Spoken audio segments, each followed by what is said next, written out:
हमारे यहाँ सनातन धर्म के अंदर जब संस्कारों की बात आती है तो 16 संस्कार हमारे यहाँ प्रमुख रूप से बताए गए हैं।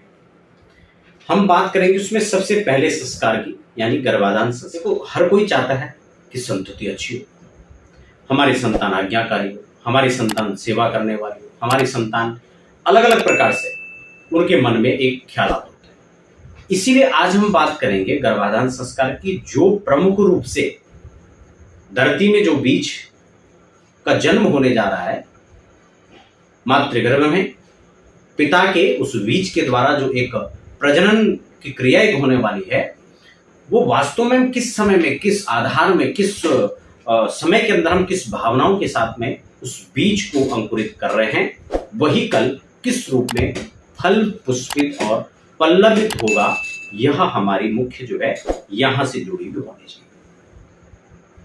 इसीलिए जब गर्भाधान की बात करते हैं तो वैसे तो गर्भाधान को लेकर बहुत सारी बातें, बहुत सारे नियम शास्त्रों के अंदर कही गई है, लेकिन उसमें कुछ मुख्य नियम मैं आपको बताऊंगा। कुछ ऐसे मुहूर्त की भी हम यहाँ पर चर्चा करेंगे, कुछ ऐसे विषयों पर हम लोग चर्चा करेंगे, आपके आने वाली जो संतति है वो कई कुल का उद्धार करने में सक्षम हो, ऐसी संतति का जन्म।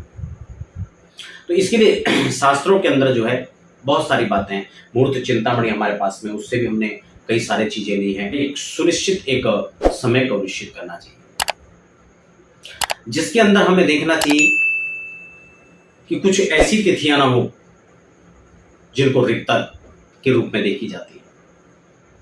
शुभ वार हो, उस दिन का लग्न आप निकालें, एक कुंडली तैयार करें और ग्रहों को जब हम बिठाएं तो शुभ जो ग्रह हैं वो केंद्र में हो, त्रिकोण में हो, और दोनों की राशि के अनुसार देखा जाए तो चंद्रमा की अनुकूलता हो। इस प्रकार से हम देख लें तो श्रावण से लेकर 16 दिन पर्यंत जो दिन माने गए हैं उसमें श्रेष्ठ माने गए। उसमें भी विषम रात्रियां और सम रात्रियां, इसका बहुत बड़ा एक अपने आप में बड़ा निर्णय शास्त्रकारों ने यहां पर किया। कब विषम दिनों के अंदर वो लोग जो हैं सहवास करें, समागम करें जो कन्या रत्न चाहते हैं, खासकर जो पुत्र रत्न की प्राप्ति चाहते हैं, वो सम दिनों के अंदर इसके लिए जो है प्रयास करें। दूसरी खास बात आती है कि एकादशी का दिन ना हो, पूर्णिमा ना हो, अमावस्या ना हो, इसका यहां पर परित्याग कर देना चाहिए। खासकर दशमी, द्वादशी, ये तिथियां अत्यंत श्रेष्ठ मानी गई। बहुत सारी चीजें इसमें संध्या काल का वर्जित है, संध्या काल नहीं होना चाहिए, चाहे वो सुबह की संध्या हो चाहे शाम का संध्या काल हो, ये दोनों ही संध्या कालों का निषेध है। भागवत में विशद वर्णन आता है कि जिस समय कश्यप जी महाराज की पत्नी, जो उनके 2 पत्नियां प्रमुख रूप से अदिति वहां पर थी, लेकिन राक्षसों की जो माता हैं उन्होंने प्रमुख रूप से 2 दैत्यों को यहां पर जन्म दिया। कौन कौन से? हिरण्याक्ष और हिरण्यकश्यप। ये दोनों ही कश्यप जी ने बहुत मनाया कि ये शाम का समय, ऐसा घोरतमा वेला घोराणाम घोरुषत्तमा चरंती यश्यम भूतानि भूतेषा चरानि। का भगवान भूतनाथ इस समय चराचर में संध्या काल में विचरण करते हैं देवी, लेकिन नहीं माने। तो उसी का परिणाम क्या हुआ? हिरण्याक्ष और हिरण्यकश्यप को 2 दानवों ने जो है उस मां के गर्भ से जन्म दिया। इसलिए संध्या काल में कदापि भी जो है संतति उत्पत्ति का प्रयास नहीं करना चाहिए। गर्भाधान के लिए यह समय बिल्कुल निषिद्ध माना गया। संक्रांति का जो काल होता है, भद्रा काल है, ये बिल्कुल इसमें जो है निषिद्ध माने गए हैं। जैसे मैंने एकादशी की बात की, खासकर चतुर्दशी की बात की, तो ये तिथियां इसमें विशेषकर जो है निषिद्ध माना गया। जैसे मैंने आपको बताया कि ऋतु स्नान के बाद 4 दिन के बाद है, और 16 दिन तक का जो समय है वो अत्यंत श्रेष्ठ माना जाता है।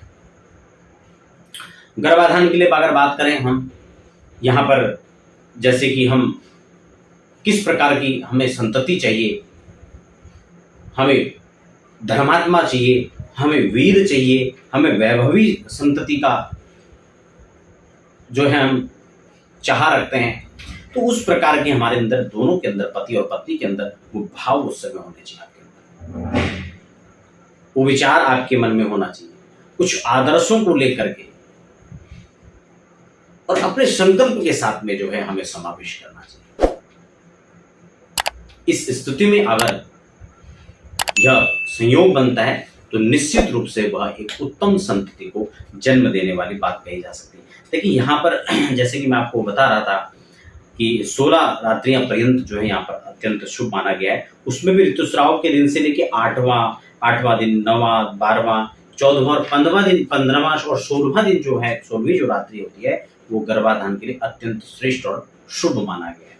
नक्षत्रों की बात करें तो स्त्र संज्ञा नक्षत्र जो होता है, जैसे कि उत्तरा फाल्गुनी हो गया, उत्तरा भाद्रपदा हो गया, उत्तराषाढ़ा हो गया, ये नक्षत्र इसमें काफी अच्छे माने जाते हैं। इसके अतिरिक्त मृगशिरा है, हस्त नक्षत्र है, स्वाति, श्रवण, धनिष्ठा, सप्तमिका, ये इन सभी नक्षत्रों को यहाँ पर श्रेष्ठ माना गया। अच्छा, किन नक्षत्रों में गर्भाधान ना करें वो भी यहाँ पर हम देख लेते हैं। जो क्रूर नक्षत्र होता है, जैसे कि पूर्वाषाढ़ा हो गया, पूर्वा भाद्रपद हो गया, इस प्रकार के जो पूर्वा फाल्गुनी नक्षत्र है, इन क्रूर नक्षत्रों को जो है इसमें विशेष कर त्याग कर देना चाहिए। भरणी है, मघा है, तीक्ष्ण संज्ञक, मूल नक्षत्र है, ज्येष्ठा है, आद्रा है, अश्लेषा नक्षत्र है, रेवती, कृतिका, इन सब का विशेष कर जो है यहाँ पर त्याग कर देना चाहिए। इसमें भी अन्य कुछ नक्षत्र हैं जो इसमें मध्यम माने जाते हैं, तो विशेषकर इन नक्षत्रों को त्याग कर दें। तिथियों की शुभ बात तिथियों की आती है तो प्रतिपदा, द्वितीया, तृतीया, पंचमी, सप्तमी, दशमी, द्वादशी और त्रयोदशी तिथियां इसमें शुभ मानी गई। जैसे मैं आपको कह रहा था, इसमें दशमी तिथि और द्वादशी तिथि, ये दोनों ही तिथि जो है इसमें बहुत ज्यादा श्रेष्ठ मानी जाती है। रिक्ता तिथि, जैसे कि मैंने पहले भी आपको कहा, उन तिथियों का परित्याग इसमें कर देना चाहिए।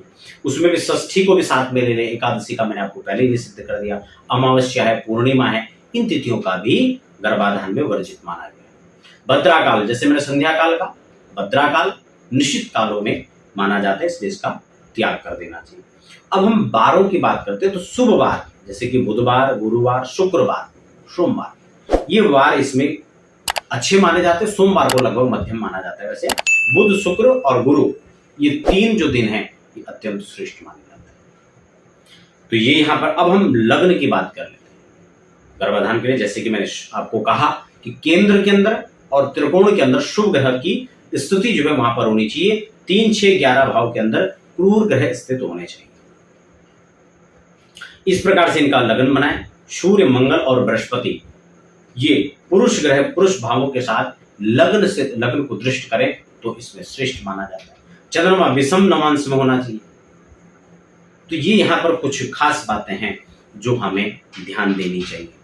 दोनों का चंद्रबल, ताराबल देखना चाहिए, स्त्री का भी और पुरुष का भी। इस प्रकार से गर्भाधान करें, एक सुनिश्चित तरीके से सुनिश्चित समय में गर्भाधान करते हैं तो निश्चित ही आपको ये यशस्वी संतान की प्राप्ति होगी, एक धर्मनिष्ठ और कर्मनिष्ठ संतान की प्राप्ति होगी, आज्ञाकारी संतान की प्राप्ति होगी, जो आपके वंश को आगे धर्मानुकूल चलाए, धर्म का आचरण करने वाला हो। ये सभी आपके मनोगत भाव आपके मन में होना चाहिए।